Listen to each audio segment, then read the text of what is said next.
Well, this is kind of a special episode of the Kicking the Seat podcast. We are here with Heidi Neff, who is an art professor at in Maryland, who is joining us live. Well, not exactly live because you're watching this after we've recorded it, but you're here live talking to us. We're all alive with me and David Fowley of Keeping It Real, my faithful companion, and we're here to talk about, among other things, a cool short film that you did called The Long Goodbye, which you can view on YouTube, and I'm including a link to it in the description for this video so you can check it out.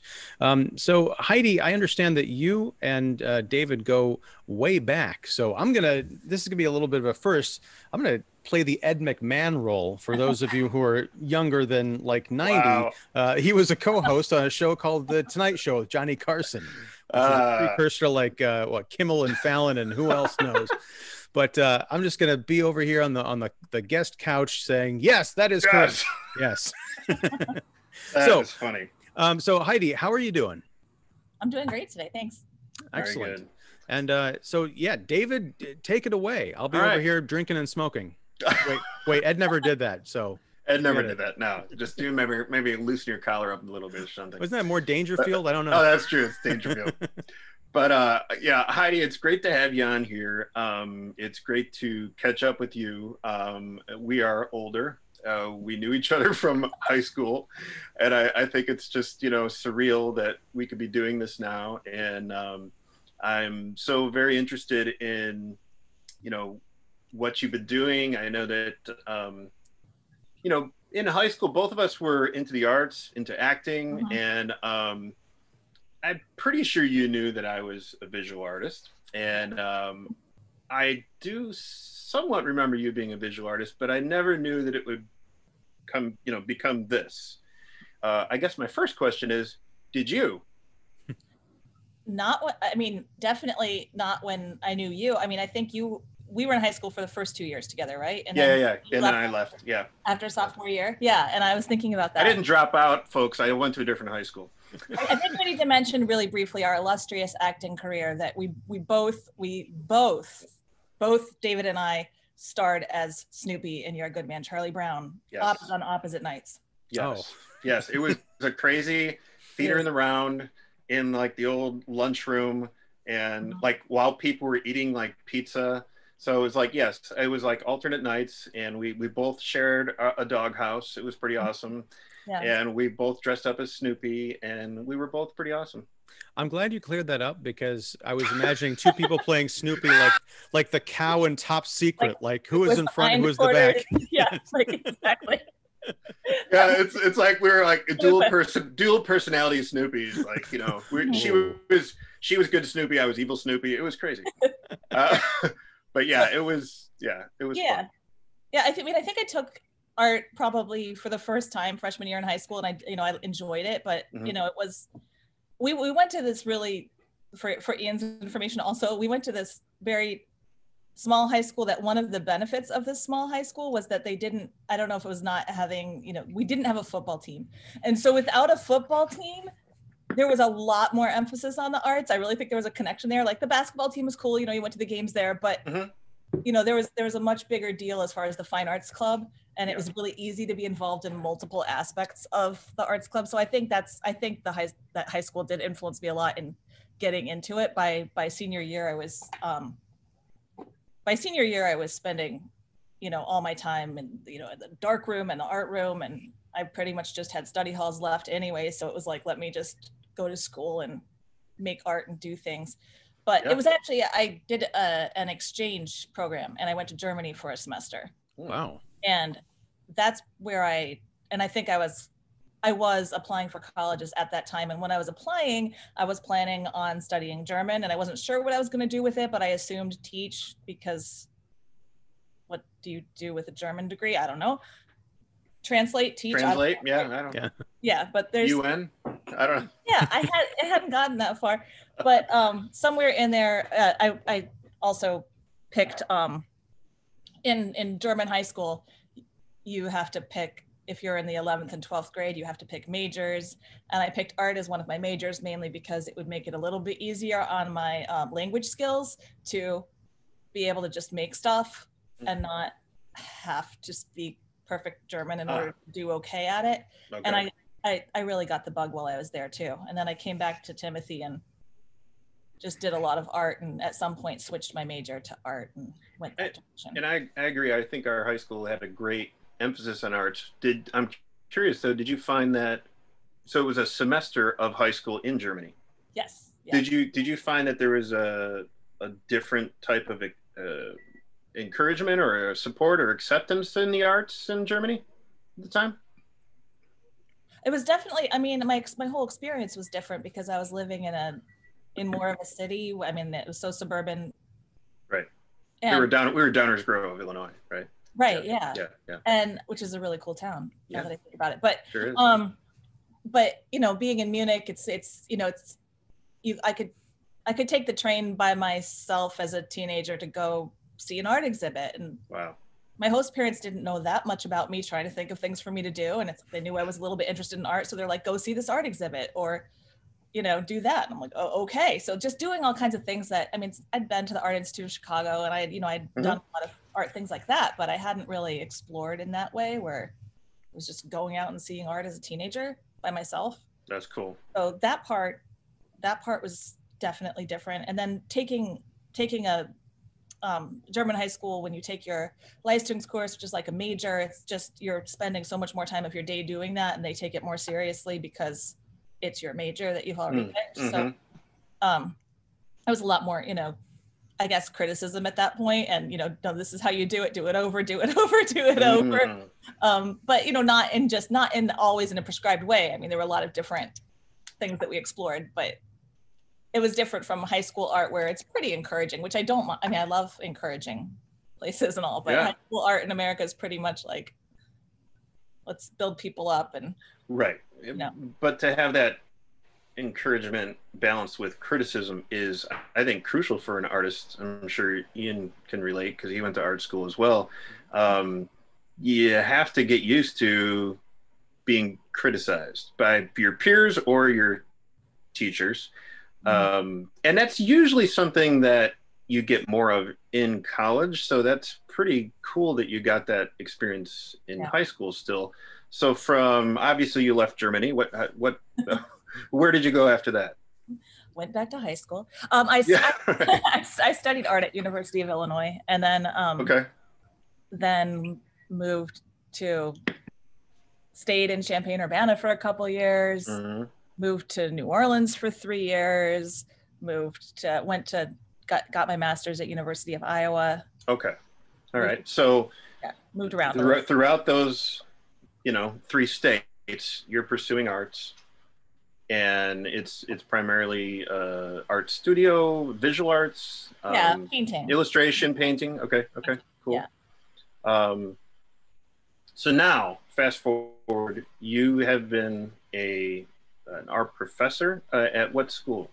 It's Harford Community College. Okay, and that's in Maryland? It's in Maryland. It's like northern Maryland, about 45 minutes north of Baltimore. Relatively rural, but it's changed a lot. It's similar. In some ways, it's very similar to Downers Grove. Okay. And in that it has a little small town, and where I live, but also very suburban at the same time. But it has an old towny. Does it have a Tivoli theater? No. Okay. All right. In fact, it has no theater. There are some. I said similar in some ways. Okay. There's some very important things missing. I see. It doesn't have a Tivoli theater, and there's no train to the city. Well, I think two of the main important aspects of Downers Grove. That's true. It's true. So what's the art culture like? The scene? Is there a scene, or is the scene in your class? Good question. Yeah, I think that was an incredibly good question. I don't want to disparage anything. I want to be careful here. I am the scene. There is an arts community, but it's kind of hard to seek out and find in Harford County. It's not meaning that I've lived here for 15 years now, and there's much more of an arts community in Baltimore actually I've been teaching it for 15 years. I moved to Baltimore first and commuted. And I kind of took my time getting drawn into I'm going to be living in the suburbs and I live 10 minutes away from school and this is what I'm doing. And it's really good. It's really good for my stage in life right now. And I'm not putting it down, but yeah, it took me a while. So maybe I would have figured out more of the art scene here faster if I hadn't been, like running off to New York, which is only 3 hours away. And, Sure. like spending a lot of time in Baltimore and DC and Philadelphia. One of the great things is that we're between, we're close to all of that stuff. But the art scene here is not, there's a Bel Air, which is the town I live in, and Havre de Grace both have little arts districts. So there's advantages to starting arts related businesses, but it's still pretty lagging. Bel Air, where I live, got that designation a lot later than Havre de Grace. Havre de Grace has several galleries and they have like an arts night and arts walk and stuff. Okay. So there's some stuff going on. So by community, you mean, or I guess a scene, you mean like a section of galleries or? Yeah, like there's galleries, there's some theater, I'm on the Hartford County Cultural Arts Board, and I know a lot more about the things that do go on. Okay. There's a refurbished opera house in Havre de Grace that has a lot of concerts, and there's some galleries, and there's a Bel Air Festival of the Arts every year. So we have things happening. Okay. Yeah. And so what type of classes have you been teaching at this school? So I've been teaching drawing and painting and 2D design. Since it's a 2-year school, it's very we don't have too many advanced classes. We try to offer them, but you can't get too much enrollment because those are classes they really should be taking at their 3rd and 4th year when they transfer. But so I've been teaching mostly 2D design and drawing 1 and then advanced drawing. And I've started an illustration class, which is a lot of fun. Although I've never been an illustrator. So Really? I enjoy that though. It's fun. I do research on that. Can you expand on that? You've never been an illustrator? I mean, why do you feel that way? Oh, I think a lot of my work is very illustrative. I just haven't worked as an illustrator where I am given a project and that I illustrate. I think of illustration as usually more of you get an assignment from somebody. Okay. And responding that way. So I do think my work's mostly throughout my whole life been very narrative. So in that way. Yeah.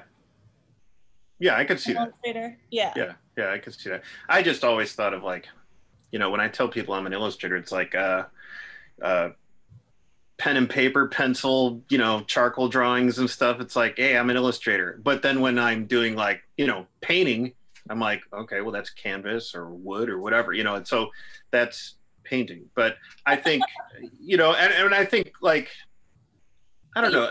Illustrator can paint and a painter can illustrate. I mean, it's the same. Yeah, kind of. I think. I was just thinking of it in terms of purpose. Okay. Yeah, I could see that in terms of purpose. And like you said, there could be a lot of storytelling in painting. Yeah. But I guess on the flip side, can there be a lot of painting in illustration? Yeah. Yeah, I guess. Yeah. Ian's thinking there. Yeah. No, you guys are kind of cracking open my brain. I mostly thought of the distinctions between like graphic design and illustration because they're two different disciplines. I mean, my wife's a graphic designer and I'm an illustrator, and never the twain shall meet. But I hadn't really thought about the painting thing. Now, you look at comics. I mean, Alex Ross was a great example when he did like Marvels and all that back in the 90s. Those were comics and they were technically illustrations, but they were also paintings.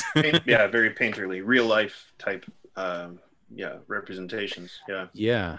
Wow. This could be an entire like 3-hour philosophy of illustration versus painting show, and I would totally be down for that. To me, painting is just another medium. So it can be, I guess it's more of this. So I don't know when you went to school, or I don't know where you went to school. I don't know what I want to know your history too. But when I went to school for fine art, it was like they were trying to tell you not to be an illustrator if you were in the fine art degree. So Okay. So they were meant as very separate things, and I've had to fight against that in myself, like the ingrained stuff where people, the voices in my head are telling me, who all have very specific names of very specific wonderful professors. Sure. But they're all saying, like, oh, that's so illustrative. I mean, couldn't you, like basically make it more metaphorical or more abstract or more something like. Yeah. And I have to fight against that as an instructor, because I think when I first started teaching, that was just an immediate go-to of just like, yeah, that's really illustrative, and I have to stop it. Most of my students want to be illustrators. Yeah. It's all one thing at my school, and they're all, they're going to pick their path later. And so I've learned to not, I've learned to encourage that and, talk about, wait, what do you want to do with this? And I was going to say, if you're honing in on that in a teacher-student relationship, and you're picking up on that as in your students, have you found that over the years you've tended to be a bit more flexible then? Oh, absolutely. I mean, to me, there's a lot of different things that I've had to wrestle with, as far as like, there's the whole illustrative thing. I'm over that. I'm so excited that they all want to be illustrators, and I've just study as much about illustration as I can and share things with them and get really, really excited. Like that's not really a problem anymore. But there are certain other things, just like, how everybody draws manga when they first come in, or everybody does it, everybody, and it's like, that's not, I guess, just learning that that's not bad. It's just get them to really totally geek out about which stuff they like. And if they can't do that, then they have a problem. There's certain students who are just like, I don't know, I mean, this is just my style. And I'm like, well, who do you like? Who are you looking at? What are you looking at? Give me some examples. If they can't do that, and they're just doing some kind of generic big-eyed, then you kind of know where their potential trajectory could be. Yeah, then just don't do that. But and I've always thought, like, okay, fine, let's take manga, but who are these manga artists and who influenced them? Right, exactly. And then you get into that. So I think it helps to get them to think about that, that kind of thing. It's like, okay, these are great artists, but who do they think are great? Mm-hmm. And try to research that kind of family. Right. Exactly. Right. So you're teaching, primarily, the visual art and everything, and you're changing your teaching style over the years, of course. Yeah. So now this is your first animated short. Yes. Were you?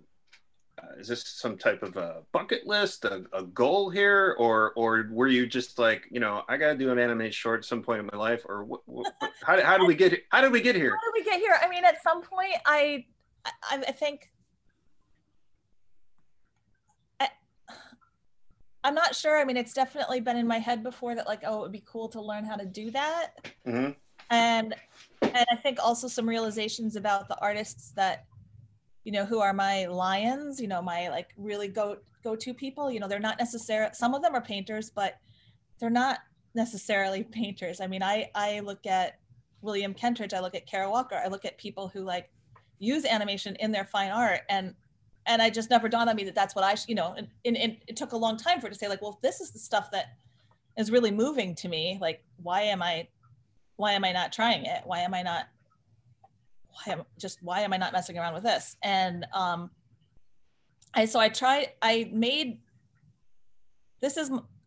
will say that this was my first finished animated short. I made another like a 3-minute thing. I did put it on display, but I put on it was at the gallery at my college, and I put on the card like rough draft, because it's like it's really not, it's not. That's always safe. It's not well done. So I made this other piece, and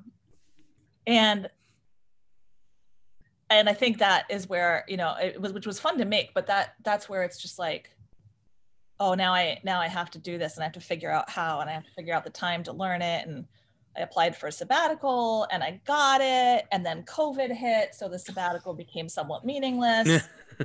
But I still had to make work I promised I would make. It's like a double sabbatical. Yeah, well, it's like I either got a double sabbatical or I got a half sabbatical, because all of a sudden I had to teach myself how to teach online, and I had to. Wow. I mean, I had time. At least I didn't have to do it that minute because I was on sabbatical, but I had to prepare. And, you know, all this time I was hoping to be in the studio all the way, you know, through the end of the summer. And it was just like, as soon as a year ago hit, you know, it was just like, yeah, almost a year ago. It was just like, okay, well, I can barely focus on this animation stuff anymore. And that is partially how, and that is very much how I got, so I had the one animation that I'm actually working on again, the one that I was talking about. It's called Tear Gas Drones, and it's also on my YouTube channel, but it's like, there's going to be it's rough. It's rough. There's going to be a new version. Coming soon. Yeah. But, and that, and then I had started working on a few other projects, and then COVID hit and I couldn't really concentrate. I would just try to get on and do a little bit of this or a little bit of that one, and it just wasn't going anywhere. And somehow I managed to devise a project in The Long Goodbye that I was able to focus on during these turbulent times.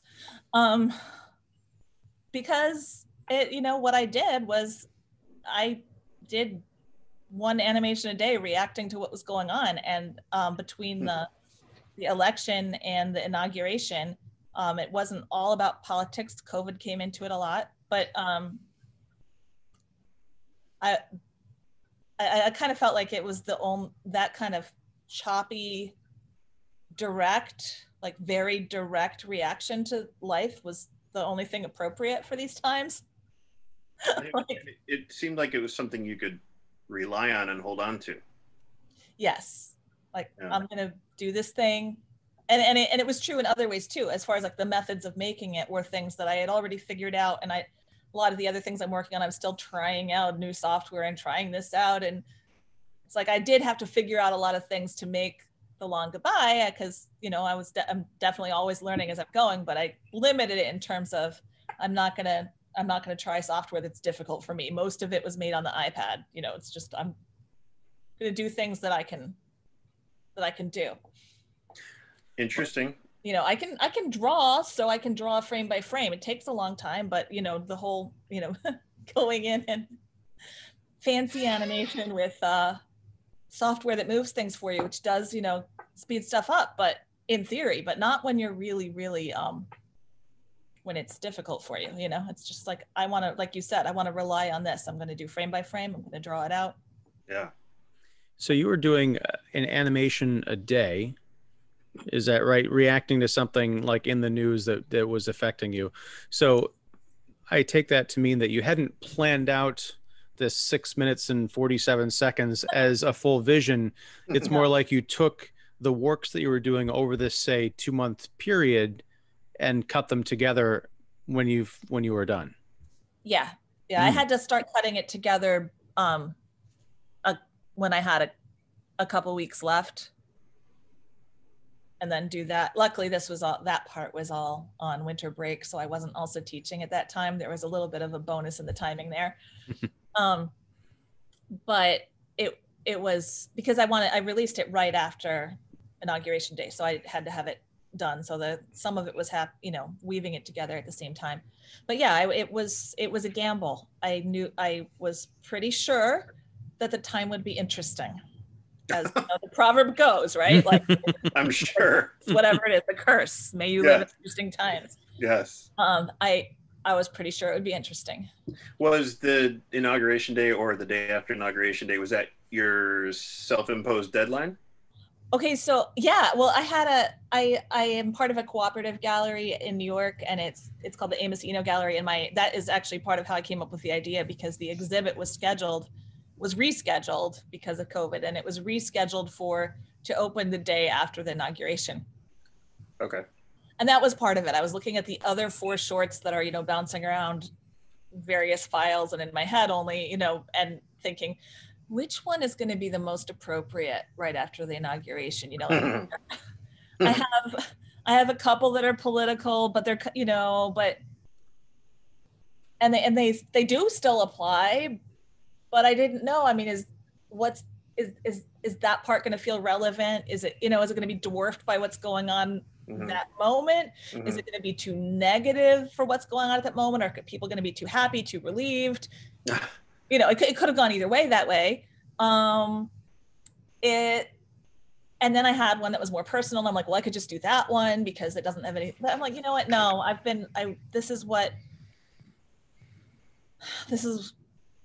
this feels more like I need to work on something that's really relevant for, if I'm going to be showing this and people are going to see it beyond, just a few people in my family, it needs to be relevant. It's out there. At the time. And I think when there's some really good quotes by a couple artists I really admire, and I'm going to butcher it, so I'm going to leave that. But just this idea that when things are in times like these, that it almost forces you out of making the other kind of art that you make. I make a lot of introspective, personal, sometimes a little harder to see the meaning in, kind of things, and I find them very meaningful and fulfilling and all of that. But I just think sometimes there's enough going on in the external world that it feels almost irresponsible not to be talking about it.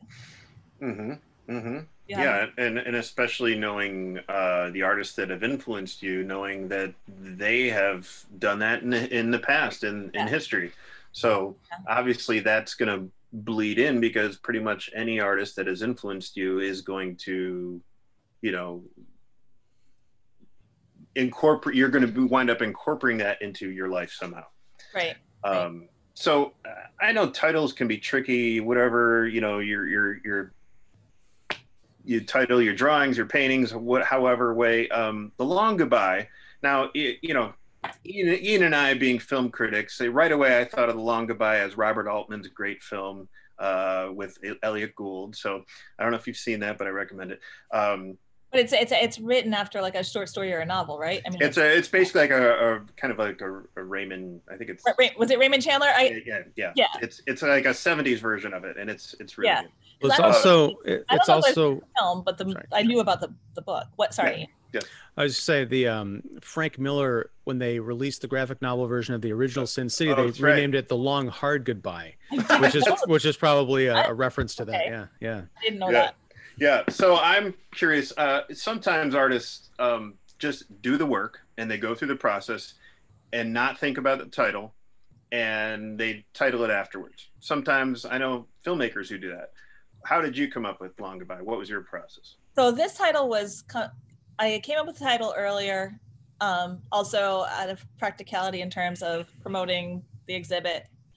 But the idea, and I felt a little weird since I knew it was a very, well-known title, at least a book. But the idea is we were going to be saying goodbye to something.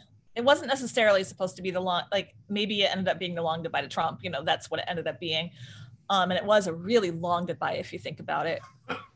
I mean, it dragged, right? Not by our choice, but yeah. It definitely dragged out. And I mean, so that was one possibility, that it could be that like a long goodbye to Trump. It could have been a long goodbye to democracy. Okay. I don't think it was, but it looks like some people kind of tried to make that happen. So it could have been that. I felt like this was definitely, I mean, I guess it's always, the transition period, but that there was going to be a goodbye to something big. Yeah. So okay. It made sense to me. Having seen this about 3 or 4 times now, I really feel like take this however you want, but it's not something I could really ever get tired of, because I really feel like I'm going to be picking up on something different each time. Like I could just I could study it as almost like a like I'm walking fast through a gallery and all this stuff is just happening, and I feel like I could pick up on different things each time, and that's pretty cool as far as watching an animated short, but it is obviously telling a story. And I know that a lot of people are you may even consider it, a lot of people are gonna consider this as political, But I always have not necessarily a problem, but I'm always wondering, like, this to me is, it's very observant, it's very expressive, and yes, there's definitely there's a lot of deliberate choices here and everything, but I don't really look at this and I think, oh wow, my high school friend here made this political animated short. I just see it as somebody who's expressing themselves and being observant of the world, how she's seeing it and how she's affected by it. I guess so. I say that just to, I don't know, bring up maybe this subject of, I mean, this could be a totally different. We could talk about political art forever, but I guess, while you're doing it, you said you were doing this, daily for a while, and I know that you're bringing up things that you're seeing in the world and everything. Did you ever feel like, maybe this is going to be too political, or this is just something that is on my heart, it's affecting me, I want to get it out there? Yeah, I don't know. No, that's that. I think about those things a lot. I mean, I think that, and I started, I was posting the little pieces on Instagram the whole time, and it took me probably, it took a long time until I started putting the hashtag political art in there, and then I would only do it every now and then. But I'm like, if I do this, some people who want to see this will see it, so maybe I should put it in there. Yeah. But I do think that most people would consider, not all, but a lot of my work that I've done in the past as well to be political art, but it's not. I think there's a difference between political. I'm thinking of, between work that has to do with politics, which it definitely has to do with politics, and, like activist art. And I don't think that I make activist art. I'm not against activist art. Like, there's some activist art I really like, but I think that activist art has a very specific point, and it may be, might verge on propaganda, whether it's for something that I totally agree with or not, but still be you can have good propaganda and bad propaganda. Yeah. But I don't think I've ever made anything like that I'm aware of. My last big political piece before this one was in 2011, which is when my son was born, and it was, it was leading up to the 2012 election, and I made this big installation of paintings that you could walk through. Like, it's kind of hard to just describe without showing it, but there were kind of two rooms you could walk through in the very simplest rooms, in a very simple sense. Like, there were 3 walls and then 2 ceilings. Okay, yeah. So, not, yeah.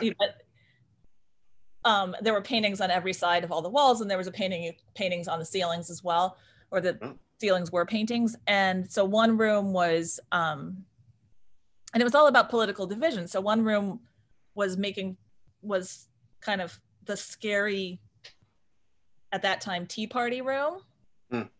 And, like mostly Tea Party people. And then the other one which is a little bit harder for me because, I was a big fan of Obama and all this, but the other one was the scary liberal room. And I tried to make it look really scary, even if I didn't feel that way, Okay.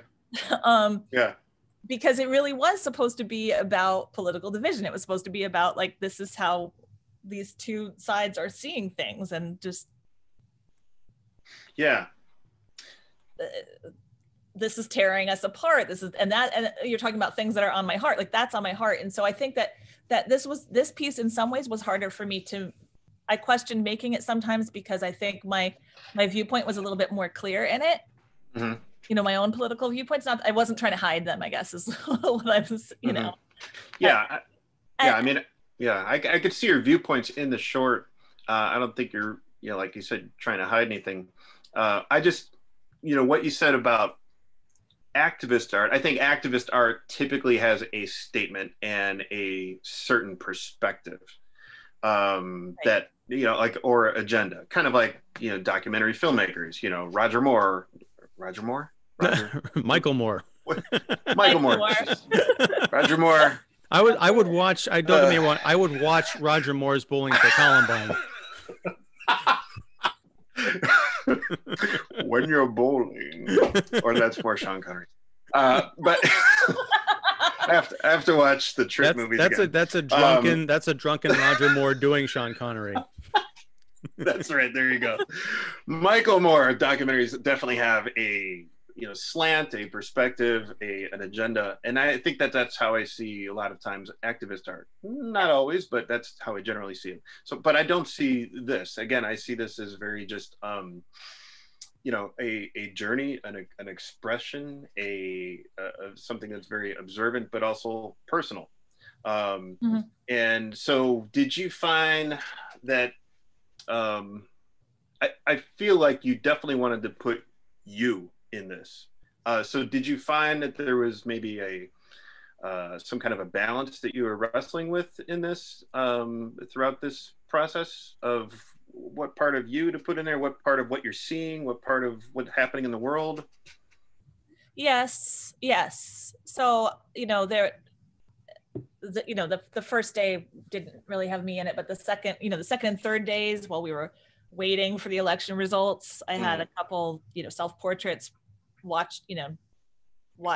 refreshing the screen, or I think that was one, and then one was about COVID deaths, but it was just like this like doom scrolling situation. That's scrolling. Yeah. And so it started pretty early on, but then I did have a hard time knowing when to come back to that, when to allow that to come back, because well, I mean, sometimes my husband would just say, well, why don't you do a personal one today? Because I bounce ideas off him all the time. And he did the soundtracks. I mean, he was great soundtrack. Yeah. Thank you. Yeah. I mean, he really is a big part of it, but I'd bouncing off ideas, and he's like, why don't you do a personal one? And I'm thinking like, this isn't about, I would kind of like, this isn't about me. Like, I don't know what that would be, but someone come in, I would just be like, sometimes it was just the personal aspect of being so tired of it all and turning off the TV, or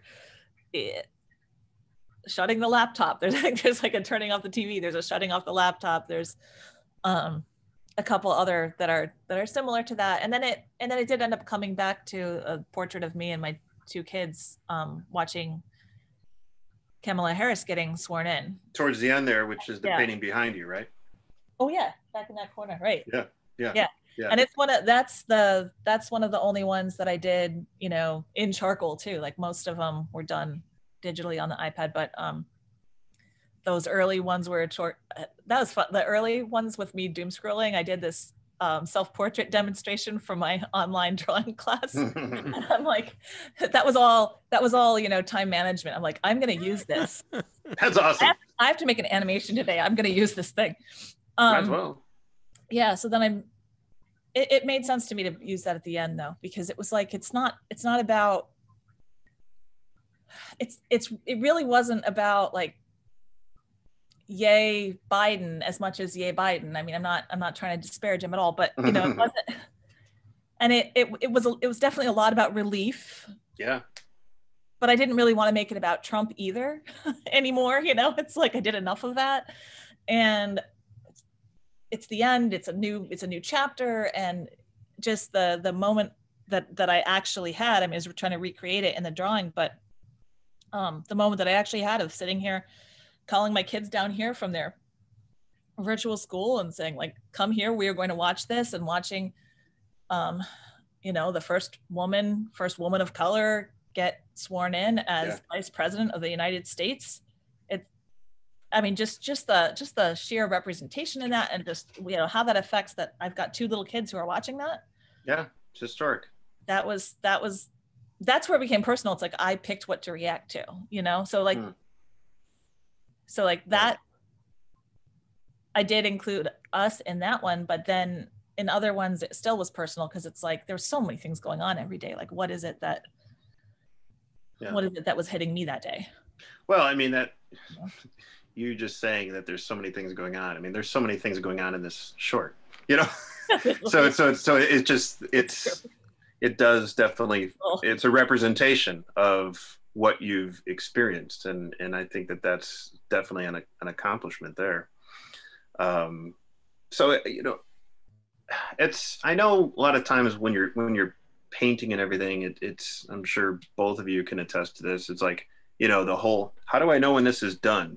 You know, how do I know when the drawing is done? How do I know when the painting's done? Oh, I feel like I need to go back and add this and that. Or maybe I should, you know, Ian mentioned that this is 6:47 seconds, you know, 6 minutes, 40 seconds. I mean, you didn't have that number in mind, I'm sure, but it's like, how did you know when this is done, you know? Well, that is the beautiful thing about a project that you set up for yourself like this, because it was definitely, you know, done when my time ran out. Time's up. I mean, yeah. And I think that's probably, just for the way my mind works, that's probably helpful to have more things like that, because there's still things in that one that I definitely wanted to go back and do more to, but I have to say, I am happy with it. I got it to a point where the things that absolutely made me cringe are all fixed.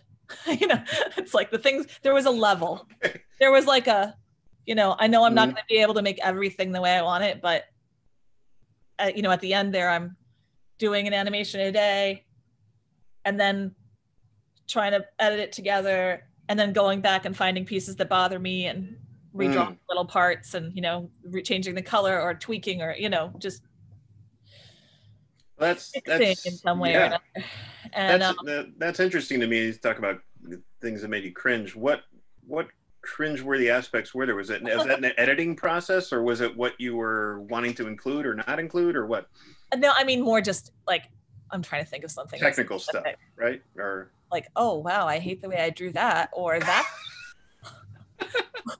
I mean, or like there's this weird moment, you know, or I think a lot of the lighter backgrounds, they looked cool on my iPad, like it'd just be like a white plain background, and some of them still show up, but I did, you know, bring some things under those in the editing process, or like change some of the backgrounds, because once I spliced it all together, it's like, oh, there's, you know, all these deep colors and things going on, and then you have like a simple, and there I can still think of sometimes in the movie where this happens, but like then you have like a simple pencil drawing and the white kind of comes at me like, you know, like, oh, okay, coming off the screen. So and I left a couple of those in, but there were definitely places where I went in and added a layer underneath and changed things a little bit, or faded in and faded out in a way that made it manageable.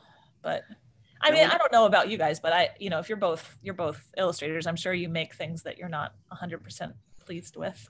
70% of the time. Yeah. but you know, it's that's the process, and you kind of get used to that, and it's really hard to, you know, man, I'm surrounded by unfinished paintings on the other side of the screen, but you know, that's the process. Is you know that what you see, the end result in your head, getting there on whatever it takes, paper, canvas, whatever, is the struggle, the process. Sometimes it's easy, sometimes it's not. Yeah, I mean, that's what you just have to deal with. You know, sometimes things come easy, and sometimes they don't, and there could be a lot of distractions, especially during a pandemic. So at what point, obviously this is a sound and vision piece, so at what point, you know, did you say to your husband, hey, let's collab, what's going on, you know, do you want to, you know, put music to my art? I mean, I think it was fairly early on. I was like, you're going to compose music for this, right? That was understood. No, we both, that was actually, you know, you asked that question earlier, and I'm trying to remember about how I got into animation. And I think I've had it as an interest for a while, but when we got together, oh, I'm going to mess this up. We've been together for like 13 years, maybe, I don't know, 12 years, I don't know, something like that. We won't know the difference, but he will. Yeah, he might.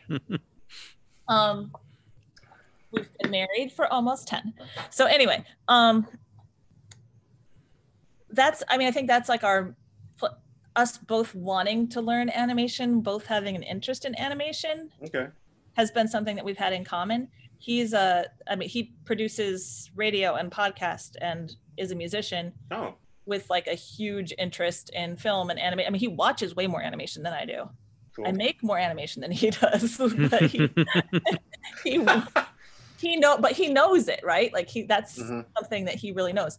And so we've definitely had that kind of pie in the sky, like let's make an animation studio. And he took an animation class a couple of years ago, and I helped him with a couple things, and we had fun with that. And then he did the score for my other piece I mentioned, the tear gas drones one. That's the rough one. Really, the rough one, yeah, the really unfinished one. And he actually helped with After Effects on that one as well, because I did all the frame by frame stuff, but there were some After Effects elements in that one that he did for me. So yeah, I think it's our sweet spot for collaboration, I think. Well, as far as the collaboration, I mean, does he just take it away, or do you have conversations, or did you just trust him to run with it, or? I completely trust him to run with it. So far, it's been good. Cool. Yeah, I like it. I like I honestly, part of me, I said I watched it 3 or 4 times, but at least one of those times it was just listening to it. Yeah. Yeah. Right. Because I just felt like, wow, this is like this cool, like ambient,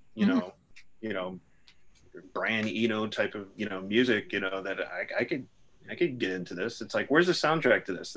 This is 6 minutes and 47 seconds, but the soundtrack should be like 30 minutes, Oh, yeah. So, those the bonus features there. Yeah. But so, we're talking about the thing we haven't done yet that we're kind of, aside from just the other films I'm working on, we will also do the soundtracks for, is I would like, and he would like, at some point I'm going to animate something based on a song he makes, instead of that would be cool. Around. That would be cool. Yeah, so he's working on some things for that, but he's also working on some things for some of the things I have in progress. So we'll see what happens next. That's cool. Yeah, I mean, marriage artists collaborations can be tricky. Ian mentioned earlier, never the two shall meet, for different mediums and everything. But, that's cool that you guys could work together like that, and that you guys have, I guess projects that you want to eventually work on. Yeah. Yeah. It's fun. Yeah.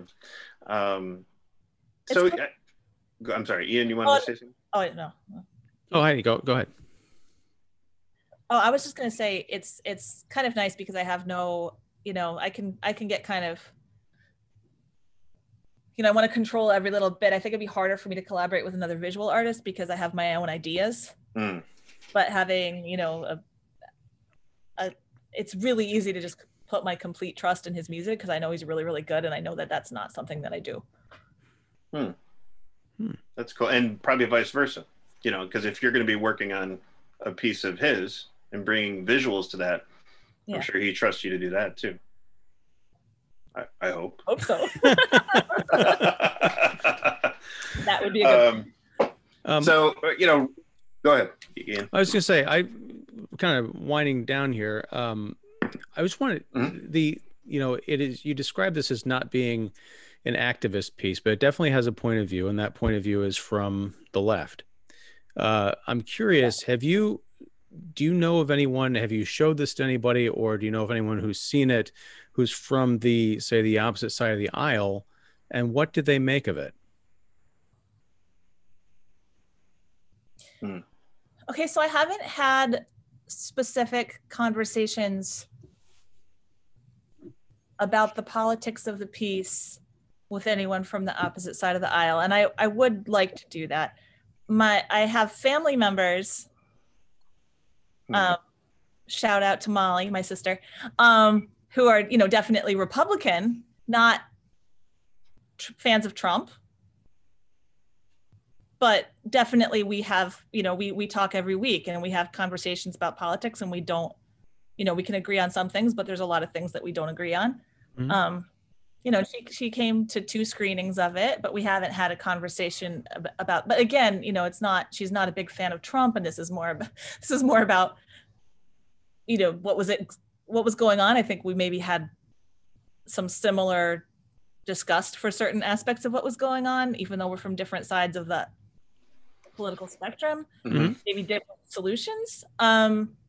I got an email from a colleague today, and who said I finally saw your piece, and wow, that must have been a lot of work, and congratulations. And it was a very nice email, and I was actually very happy because I knew she was planning on watching it, and she, I think, might be a Trump supporter. I know that she wrote a thing about not being really happy when Biden won, and how people were being really mean on social media about people who support the other side. Yet she was super classy. Of course, she didn't talk to me about the politics in it. It was just a really kind, congrats. Yeah, a really kind, supportive, like, hey, that must have been a lot of work. It's very creative. Yeah. Kind of thing. So no, I haven't had that conversation. And I think, and that frustrates me. Not that I'm sure my heart would start racing and I'd start getting nervous having that conversation, but I'd like art to actually cause conversations and not be an echo chamber. It's supposed to. Yeah. And it's hard though, because, if showing it in a gallery in Brooklyn, there's not going to be a lot of people coming in who are like, And, and that's the thing, is like, once it's out there, it's bound to be seen by people who aren't on board with what they're seeing. And so that, like you said, that's what you want. So I think, what this was just released. When did it go live on YouTube? Like 3 weeks ago? Yeah, something like that. Yeah. Yeah. So I believe that, over time, you're going to come across viewers who are going to be, not in agreement with what they're seeing. So, I mean, yeah, let it rip. I mean, that should be very interesting, Right. Yeah. Well, I mean, I think people, again, I have a big, I'm personally very upset by political divisiveness. I'm not sure what to do about it. I'm not, I understand, like, unify. I'm not going to unify with white supremacists. Of course not. But like, there's a problem. There's a problem when we can't talk to each other. Yeah. Well, I mean, I would say, I think a place to start is that, I mean, what you just said there is, I'm not going to unify with white supremacists. Not everyone who supported Trump or is a Republican is a white supremacist. I think that's part of the problem. The other thing is, right. I think that was, yeah. Well, I mean, but I noticed in political conversation, whenever the right side is brought up, that's sort of the first thing to come out of anybody's mouth who's on the left, is like, they're far right, they're neo-Nazis, they're racists, all the other stuff. And it's not conducive to conversation. The other thing is, to David's point, the comments on the YouTube video are turned off. So you might, I know YouTube can be a cesspool, but honestly, it might be a good test is to turn them on and see what happens. You don't have to engage with everything, but you are probably going to get some messages of encouragement, I would imagine, for sure, but also some criticism. And the cool thing about YouTube is sometimes you don't even have to respond. The commenters will fight it out among themselves. If you used to get people coming in saying, "How dare you, Trump's, MAGA," you're going to get other people saying, "What's wrong with you?" And then kind of like hashing out. You pop some popcorn and chill out and read. But no, that's all I'm saying. I was looking at this and I was thinking about my own political viewpoints, the political viewpoints of like my in-laws who are very much Republicans, and just thinking, I don't know quite how I feel about this, because I understand the perspective that it's coming from, but I also understand that it is specifically one point of view, and there are arguments. Yeah. There are counterpoints to every idea that run throughout this 647. But we're just getting the points, and that's totally fine. It's art and it's your perspective. But I was just curious to see if anyone had responded to that or challenged you, and what your reaction to that would be. If you had had those conversations, which you haven't, you haven't had the opportunity to. So that's, I haven't. Yeah. I haven't, and I think, but I would, like I said, I would, in theory, very much welcome that. I mean, I don't live in a bubble. I live in a 60% voted for Trump, 40% voted for, well, that's not true, not that many people voted, but I'm in a 60% Trump supporting county, put it that way. And and I'm not, I very much, I mean, this is such a small thing, but I think I feel like it's a big thing these days. Like, I will not delete people from my social media accounts because I don't agree with them. You know, like, I have conversations with people. Have they watched the video? Have we talked about the video? No, but do I, you know, but I think it's important to maintain a level of engagement. Yeah, with totally. with people with different viewpoints. And I think it's really sad that I think people self-segregate so much in terms of where they live. And people, even though, I mean, I guess we're 40% liberal now in this county, and I think that's more than it's been, you know, that's growing. But, you know, it's still kind of that thing where like people grow up and then they get out because they want to go to a more liberal place. Like, but that's not going to change this place. Right. And you're not going to change your neighbors' minds, and you're not going to, and they're not going to change your minds. It's not just about changing your neighbors' minds. It's about learning from them and learning, well, why do you feel that way? What's making you support the policies that you support? Yeah, I mean, I agree. I mean, I think if you aren't open to engagement and listening and acknowledging and accepting to an extent, then you kind of run the risk of becoming a certain stereotype.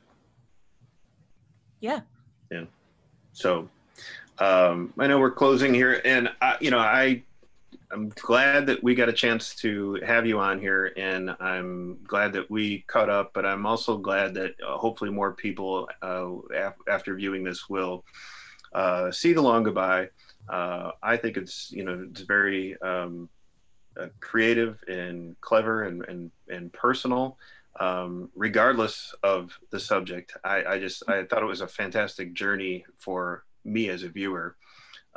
So thank you. Thank you guys for having me on. This is really great. Well, I just want to close out as well, and say I think it's a hell of an achievement. I still don't quite know how you pulled off that Biden driving scene, because that was like with the perspective of the signs like going by in the background, everything. I mean, that was really, it's not polished, right? But it's still very kind of like a rough rendering, but it's very slick in terms of its presentation. So just to think that that was the animation you did that day. Like I'm sitting there trying to wrap my head around how you did it, and you did that as just part of your scheduled thing. So but yeah, I agree with David. I think more people should see this, and I hope that they do. I hope you get that level of engagement. And I want to ask you, like, what do you have a website? Are you like fully set up to a place where people can see all of your works, or are you just posting things on YouTube and like art blogs? Is there a central place where people can learn about Heidi Neff? If you want to look at my paintings and drawings, it's just HeidiNeff.com, and the video's there too. If you want to go, it's just embedded from YouTube, but you can look at it on YouTube, or you can go through my site as well. Okay. Cool. Well, yeah, again, I'll have links to all that stuff down in the description. So yeah. And yeah, to echo David's sentiments, thank you for coming on and talking to us about this. And, I hope that you not only finish Tear Gas Drones, but also come up with some, maybe even some longer, hey, a feature. Or, maybe if your husband composes like a full album or something like that, you could do a cool like concept, movie or something. I'd Awesome. like for you to come on and talk to us about that too. Yeah. Yeah, thank you. And Heidi, today was, this right now was about you, but yeah, I'd be happy to catch up with you even further, and you can learn a bit more about me as well. So would love that. That would be awesome. That'd be cool. Cool. All right. Well, take care, gang. Thank you. And thank you for steering the ship, David. I've never enjoyed being Ed McMahon more. I did not know that. All right. Good night. Bye.